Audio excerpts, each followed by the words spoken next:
पावसाच्या पाण्यानं मुंबईची गती मंदावली। मुंबईची लाईफलाईन विस्कळीत, तर रस्त्यांवर पाणी साचल्यामुळे रस्ते वाहतूकही खोळंबली। मुंबईमध्ये पावसाचा रेड अलर्ट, आवश्यकता नसेल तर घराबाहेर पडू नका, मुंबई पालिकेचं आवाहन।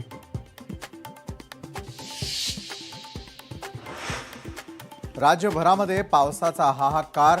ठाणे, पालघर आणि भिवंडीमध्ये शाळांना उद्या सुटी, तर इतर भागातील शाळांचा निर्णय संध्याकाळच्या परिस्थितीनुसार, मुख्यमंत्र्यांची माहिती।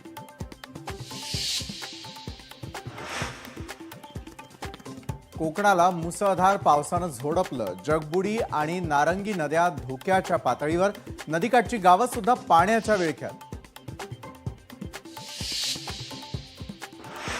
पावसामुळे मराठवाड्यामधील 800 गावं बाधित, 1 लाख हेक्टर शेतीचं नुकसान झाल्याची मुख्यमंत्री देवेंद्र फडणवीसांची माहिती।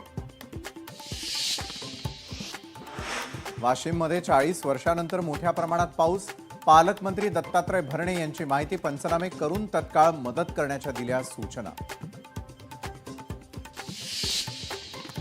वाशिममध्ये पावसाचा कहर, कांच आणि उतावळी नदीला पूर, नदीकाठच्या गावांना सतर्कतेचा इशारा।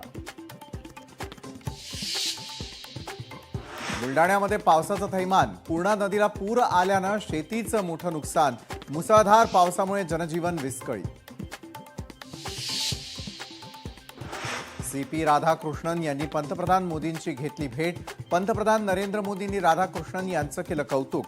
9 सप्टेंबर रोजी उपराष्ट्रपती पदासाठी होणार निवडणूक। एनडीएचे उपराष्ट्रपती पदासाठी सीपी राधाकृष्णन उमेदवार, ठाकरे, शरद पवारांच्या खासदारांनी राधाकृष्णन यांना मतदान करावं, मुख्यमंत्री देवेंद्र फडणवीसांचं आवाहन।